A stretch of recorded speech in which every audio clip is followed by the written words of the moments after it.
Friend, आज का article हमारे पास आया है लुधियाना से और ये पूरा इंसिडेंट इनके साथ हुआ था इसी साल की फरवरी में। और गोल्डी का ये कहना है कि अजय भैया, हम अपने घर में रात को सो रहे थे अंदर से कुंडी लगाकर, लेकिन ये पैरों की छाप कैसे आई, कौन हमारे घर में घुसा, और जब हमने अपने सीसीटीवी कैमरे चेक किए, एक एक बार, दो दो बार, तीन तीन बार, तो हमको कोई भी आता जाता अपने घर में कोई भी नहीं दिखा। लेकिन उसके बाद हमारे घर में सबकी यहाँ पर तबीयत खराब होना शुरू हो गई।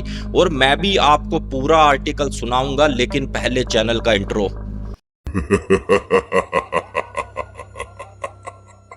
मैंने अच्छे से आप सबको मेरी नमस्ते। मेरा नाम है अजय। मैं इस चैनल में आपको कहानियां सुनाता हूं, कभी तीसरी शक्ति के प्रकोप के बारे में बताता हूं, तो कभी देव के चमत्कार किस्से सुनाता हूं। आज का आर्टिकल हमारे पास आया है, पंजाब का शहर पड़ता है लुधियाना, वहां का रहने वाला एक छोटा सा परिवार जिसमें 4 लोग होते हैं, माता पिता और 2 उनके बच्चे। बेटे का नाम गोल्डी और बिटिया का नाम स्वाति, और जिसकी शादी लगभग 2021 में हो चुकी है, और वो भी अपने परिवार में काफी ज्यादा वेल सेटल्ड है। और जो गोल्डी के पिताजी हैं, अभी लास्ट ईयर रिटायर हुए थे सरकारी अपनी नौकरी से, और जैसे ही रिटायर हुए हैं तो कुछ एक उनके पास पैसा भी मिला सरकार की तरफ से। तो गोल्डी ने ये कहा कि पापा, ऐसा करते हैं, जो हमारी दीवार लगता मकान है साथ में राइट साइड, क्यों ना उसको खरीद लेते हैं। अगर भाई कोई और किसी ने खरीद लिया, क्या पता पड़ोसी कैसे आए। तो ये बात इनके पिताजी को समझ भी आता है, तो ये मिनट में ही सौदा कर लेते हैं, रजिस्ट्री वगैरह करवा लेते हैं। और मकान लेने के बाद एक दरवाजा बीच में से निकाल लेते हैं कि अगर हमें कभी भी जरूरत पड़ेगी तो भाई इधर से ही अपने दूसरे मकान में चले गए। अब यहाँ पर होता क्या है, महीना आधा बीतता है और जो उसमें किराएदार थे उन्होंने ये कहा कि बाबूजी, हम 1 तारीख से मकान खाली कर रहे हैं। और जैसे ही इनका मकान खाली हुआ है तो यहाँ पर गोल्डी फिर किराएदार ढूंढना शुरू कर दिया, लेकिन कोई भी जल्दी किए, अब किराएदार ना मिले, काफी ज्यादा इसने ऐड वगैरह भी दी। लेकिन एक समय ऐसा आता है जब इसके दोस्त का फोन आता है कि भाई, तेरा मकान खाली है क्या। यहाँ पर गोल्डी ने ये कहा कि हाँ जी, मकान तो खाली है, कोई है बढ़िया किराएदार। तो यहाँ पर उसके दोस्त का कहना था कि मैं यार चाय वगैरह पी रहा था, तो वहां पर एक आदमी बड़ा परेशान सा मुझे दिखाए, और उसने कहा है कि भाई साहब, कोई मकान हो तो किराए पर मुझे दिलवा दो। और मैंने उसका नंबर ले लिया है और उसका नाम है सतीश। बाकी की भाई बात तू आगे कर ले, अगर तुझे मकान देना है या नहीं देना। अब यहाँ पर गोल्डी फोन मिलाता है और अपना एड्रेस भी व्हाट्सअप कर देता है, और वो सतीश भी लगभग घंटे 2 घंटे के अंदर इनके घर में आ जाता है। और बाकी जो भी किराए की बात थी सारी की सारी बाबूजी करते हैं, यानी कि गोल्डी के पापा। और गोल्डी के पापा 11 महीने का एग्रीमेंट भी बनवा लेते हैं। और सतीश का ये कहना था कि बाबूजी, मैं तो अकेला रहता हूँ, ऐसा करो भाई, किराया चलो आप पूरा ले लो, कम से कम बिजली बिल माफ कर दो, इतना मैं दे नहीं पाऊंगा। तो इनके पिताजी को भी तरस आता है, ये कहते हैं चल बेटा, कोई बात नहीं, तू अपना रहता रहा, जब तू अपना परिवार लाएगा, पत्नी लाएगा, तब मैं तेरे से बिजली का बिल ले लूंगा। अब इतनी इनकी बात हुई है और सतीश उस मकान में अपना अच्छे से शिफ्ट हो गया। और जैसे ही यहाँ पर रात हुई तो इनके माता पिता की भी आदत ये थी बहुत ज्यादा अपना टाइम से सो जाना, लगभग 9-1 बजे तक। गोल्डी का काम ये था फाइनेंस का, भाई रात को उसको लगभग 11 बज जाते थे, क्योंकि अपना लिखा पढ़ी का काम निपटाया उसके बाद ही सोया। गोल्डी का क्या मन हुआ, चलो जी आज नींद नहीं आ रही, 2 मिनट जरा खिड़की पर खड़ा होता हूँ। और ये खिड़की पर खड़ा हुआ है तो अपने उसी मकान को देख रहा था। तो इसको क्या दिखा है कि अभी भी लाइट जल रही है, और ये लाइट जलाकर भाई कर क्या रहा है। तो यहाँ पर इसने सोचा कि मैं सुबह पापा से कहूँगा, एक तो ये बिजली का बिल देते नहीं, और पूरी की पूरी रात अगर ये लाइट जलाएंगे तो लाजमी सी बात है बिजली का बिल भी ज़्यादा आएगा। अब जैसे ही सुबह हुई है तो इसने अपने पापा से कही, और इनके पापा ने सतीश को बोला, बेटा ऐसा मत करो, एक तो तुम बिजली का बिल देते नहीं, और ऊपर से पूरी रात भी लाइट जलाकर रखोगे तो बिल तो भाई हम पर ही पड़ेगा। अब यहाँ पर सतीश कहता है, ठीक है बाबूजी, आगे से मैं ध्यान रखूंगा। अब यहाँ पर लगभग 3 से 4 दिन तो बिल्कुल ठीक निकले हैं, लेकिन जैसे ही चौथा पांचवा दिन आया है और गोल्डी अपना हिसाब किताब निपटाकर फिर से खिड़की की तरफ देखा है तो फिर से उसके घर की लाइट यहाँ पर जलती हुई दिखी। तो यहाँ पर गोल्डी ने ये सोचा कि ये भाई कर क्या रहा है, भाई मैं इसका थोड़ा पता लगा कर देखता हूँ। और जैसे ही रात के लगभग 1-1:30 बजे गोल्डी फिर से उठा है तो क्या देखा, अभी भी लाइट जल रही है। तो यहाँ पर गोल्डी ये कहता है कि अब इतनी जल्दी मैं पापा से नहीं कहूँगा, पहले मैं पता लगाऊं कि ये लाइट जलाकर भाई करता क्या है। अब ये जैसे ही अगली रात आई है तो फिर से वही काम, इसके लाइट उधर की जली हुई है। और गोल्डी ने ये सोचा कि जो हमने दरवाजा नया निकलवाया है उसी मकान में क्यों ना एक बार मैं जाकर चोरी से देखता हूं कि ये भाई सतीश करता क्या है। और गोल्डी अपना नीचे गया है और ठीक वही दरवाजा खोलकर दबे कदमों से ठीक उसी की खिड़की से जब गोल्डी ने झांका है तो गोल्डी के पैरों के तले जमीन खिसक गई कि भाई सतीश अंदर मंत्र जाप कर रहा है और सतीश के सामने कोई काले कलर का साया खड़ा है और वहां अंदर से आवाजें आ रही हैं बड़बड़ाने की, जैसे कोई बड़ी भारी सी आवाज में बात कर रहा हो। और दो आवाजें आ रही हैं, एक सवाल कर रहा है तो दूसरा जवाब दे रहा है। गोल्डी को पसीना आना शुरू हो गया, जबकि उस समय ठंड भी काफी ज्यादा थी। अब इसने सोचा मैं अपने पिताजी को बताऊंगा, यहाँ पर काम कोई दूसरा चल रहा है। फिर यहाँ पर गोल्डी ने ये सोचा कि पिताजी को बताया तो खाली बेकार की वो टेंशन ले लेंगे, बुजुर्ग आदमी है, कुछ हो गया तो भाई हम किसको क्या मुंह दिखाएंगे। चलो सतीश से तो मैं सुबह ही बात करूंगा। और जो सतीश और गोल्डी की एज का फर्क था, लगभग 6-1 साल सतीश बड़ा था और गोल्डी लगभग 6-1 साल छोटा था। अब ये जैसे ही सुबह हुई है और ठीक गोल्डी फिर से सतीश के पास गया और सतीश ने हल्का सा दरवाजा खोला, हाँ जी भैया बताओ क्या बात है। तो यहाँ पर फिर गोल्डी ने ये कहा कि भैया एक बात बताओ, ये रात में आप क्या करते हो, किस टाइप के मंत्र जाप करते हो। तो यहाँ पर सतीश ने ये कहा कि भैया ये बताओ भगवान की पूजा करना गलत है क्या, भगवान के मंत्र जपना गलत है, मैं तो भगवान की ही पूजा करता हूँ। फिर गोल्डी ने ये कहा कि भाई मुझे तुम्हारे घर से किसी और की भी आवाज़ आ रही थी। तो सतीश ने ये कहा कि भाई साहब आपको वहम हुआ होगा, शहर में घर रहे रात को भाई काफी ज्यादा आवाजें टकराती हैं, ये तो आपको भी पता है, आपको वहम हुआ होगा। इतना कहा है और ठीक उसने अपना दरवाजा बंद कर लिया और गोल्डी आ गया दबे कदमों से वापस।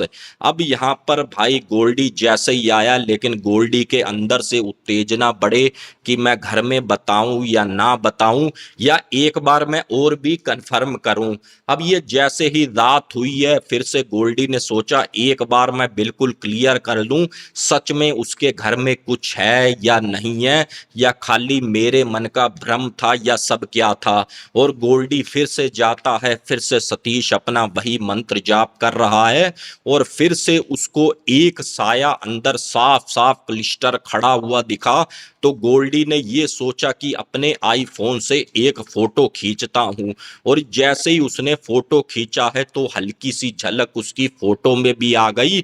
अब गोल्डी ने ये सोचा कि मैं अपने पिताजी से बात करूंगा और ये फोटो भी दिखाऊंगा सबूत के तौर पर। और गोल्डी अपना चला गया है भाई सोने।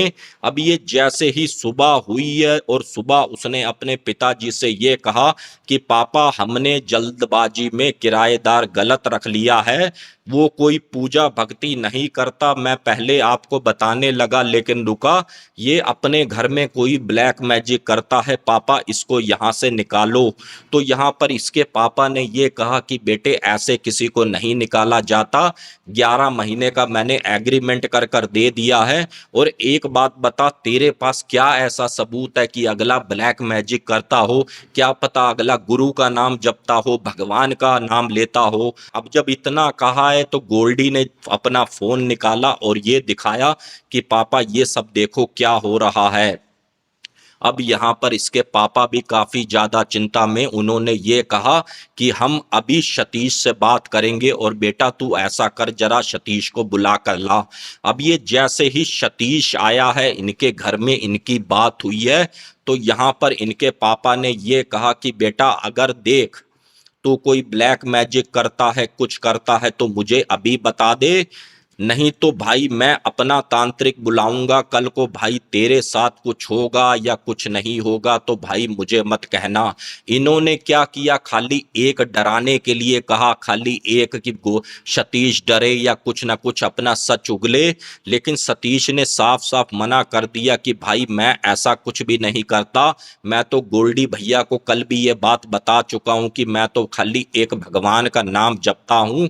तो यहाँ पर फिर उसने कहा कि ये फोटो देख, ये फोटो तो तेरा है और इसमें ये साया किस टाइप का है, तू भाई कुछ और मंत्र जाप करता है, और चिंता मत कर बेटे तू भी यहीं पर रहता है, और मैं कल एक तांत्रिक को बुला रहा हूं जो बहुत ज्यादा पहुंचे हुए हैं, फिर वो तुझे बताएंगे कि तेरा क्या होता है, फिर देखना तेरा क्या हम हाल करते हैं।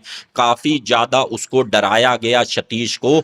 तो यहाँ पर इन्होंने तो खाली एक तीर मारा था हवा में। अब यहाँ पर जैसे ही फिर से दिन बीता है, रात हुई है, और गोल्डी ने फिर सोचा कि जरा मैं एक बार झांक कर देखूं कि वो बंदा है कि नहीं है। लेकिन इस बार लाइट इनको बंद लगी, तो गोल्डी ने ये सोचा कि जो भी ब्लैक मैजिक करता है ये अब नहीं करेगा। पापा ने बड़ा ठीक किया, उसको डराया, उसको धमकाया, और जैसे ही सुबह हुई है तो यहाँ पर इनको हल्का सा दरवाजा वो खुला हुआ नजर आया जो हमेशा बंद रहता था। गोल्डी को बड़ा अजीब सा लगा, तो गोल्डी ने अपने पापा से कहा कि पापा उसका दरवाजा खुला हुआ है और ना तो कोई अंदर गया है ना तो कोई बाहर गया है, क्यों ना एक बार इसके मकान में चलकर देखें। अब ये दोनों जने बाप बेटा फिर से इसके मकान के अंदर गए हैं, तो क्या देखा है कि भाई पूरा मकान खाली है, ना तो सतीश का बैग दिख रहा है ना तो सतीश की कोई अटैची दिख रही है, और भाई अंदर उसने काफी कुछ ऐसा टोने टोटके के रिलेटेड सामान फैला रखा है, जगह जगह धूप अगरबत्ती लगा रखी है, और काफी ज्यादा बदबू भी इनके घर से आ रही है। और इन्होंने मुंह पे हाथ रखते हुए उस मकान से भाई अपना बाहर निकले हैं, और ये सोचे कि भाई अच्छा हुआ जो हमारा पीछा छूट गया, लेकिन पीछा अभी यहाँ से छूटा नहीं था। और ये जैसे ही उस कमरे को ताला लगाते हैं, उस कमरे की उस घर की साफ सफाई करवाते हैं स्वीपर से, और ये अपना रात को सो रहे थे, और ये जैसे ही सुबह उठा है गोल्डी का परिवार, तो ये हैरान हो गया, क्योंकि जो इनके घर का आंगन था उसके अंदर इनको काफी बड़े बड़े पैरों के निशान दिखे, और पैरों के निशान भी ऐसे थे जैसे बड़ा मिट्टी लगे हुए, और वो पूरे घर के अंदर आते जाते दिखे। और इन्होंने अपना सीसीटीवी कैमरा ऑन किया, देखा तो भाई उसमें इनको कोई भी आता जाता नहीं दिखा। अब ये बड़ा ज्यादा परेशान कि भाई ये सब क्या हो गया, कहीं सतीश जो क्रिया कर रहा था कहीं हमारे घर के अंदर वो चीज तो नहीं आ गई। उसके बाद क्या होता है, इनका यहाँ पर स्वास्थ्य खराब होना शुरू हो गया तीनों का। रात में तो काफी अच्छे से सोए, लेकिन सुबह उठते हैं तो ऐसा महसूस हो रहा था जैसे कितना शरीर में इनके दर्द, कितना इनके पेन, और इसी तरीके से इनको लगभग 10 से 15 दिन बीते हैं, तो इनकी यहाँ पर हल्की हल्की तबीयत खराब होना शुरू हो गई। लेकिन जैसे ही इधर अमावस भी इनके इधर नजदीक होने लगी, आने लगी, तो इन्होंने अब क्या देखा है, गोल्डी ने रात को कहीं उठा होगा, अपनी किचन में गया होगा, तो ठीक वही साया अपने घर के अंदर भी गोल्डी ने देखा जो सतीश के ठीक सामने खड़ा था। अब ये जब साया देखा है तो गोल्डी की यहाँ पर चीख निकली है, तो इसके माता पिता जागे और बोले बेटा क्या हो गया, क्यों चीख रहा है। तो इसने सारी बात बताई, तो इसकी मम्मी बड़ा टेंशन में कि ये भाई हमने कौन सी मुसीबत अपने गले में डाल ली। तो इसने अपनी लड़की को फ़ोन किया, यहाँ पर गोल्डी की मम्मी ने अपनी बेटी को फ़ोन किया, तो उसका परिवार भी आया, और जो गोल्डी के जीजा जी थे वो एक इस टाइप के तांत्रिक को जानते थे जो भाई पूजा भक्ति भी करते थे और थोड़ा उतारा घर का देखना दिखाना सब कुछ करते थे। अब वो जैसे ही घर में आए हैं, उन्होंने देखा है, इस मकान में भी देखा, उस मकान में भी देखा, और उन्होंने ये कहा कि भाई जो वो बंदा था सतीश तुम्हारे इधर रहता था, वो किसी समय ऐसा था, ये काफी ज्यादा ब्लैक मैजिक करता था, और उसने सच कहा था कि वो पूजा भक्ति कर रहा है और वो भगवान के ही मंत्र जाप कर रहा था, लेकिन जो उसके पीछे साया लग चुका था, जो प्रेत पड़ चुका था, वो पीछा नहीं छोड़ रहा था। अब वो जैसे ही तुम्हारे घर से गया है सतीश, मकान खाली कर कर, तुम्हारे लड़के ने भी उस प्रेत को देखा है, उसकी झलक देखी है, तो वही प्रेत अब तुम्हारे घर में आ चुका है, और वो इस मारे मकान खाली कर कर गया कि भाई मैं तो वैसे ही परेशान हूं, कहीं ये सुबह में मुझे मारे ना, या किसी तांत्रिक से मेरे पर कुछ उल्टा उपाय ना करवा दें।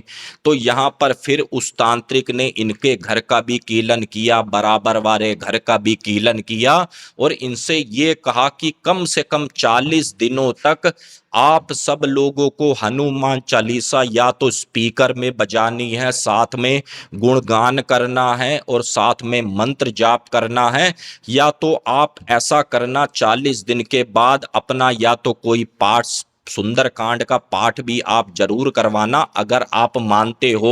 तो यहाँ पर गोल्डी के पिताजी ने कहा कि भाई साहब जरूर करवाएंगे, और इन्होंने ठीक ऐसा ही किया। 40 दिन कंटिन्यू हनुमान चालीसा का पाठ किया, सुंदरकांड का पाठ करवाया, और उसके बाद इनको कुछ भी ऐसा महसूस नहीं हुआ। और ये छोटा सा आर्टिकल जैसा भेजा फ्रेंड्स, वैसा मैंने आपको सुना दिया। अगर पसंद आया हो तो चैनल को सब्सक्राइब करें, प्यारा सा कमेंट करें कि ये आर्टिकल आप कहां से देख रहे हैं। बाकी मिलते हैं फिर किसी और न्यू हॉरर स्टोरी में। जय हिंद, जय भारत।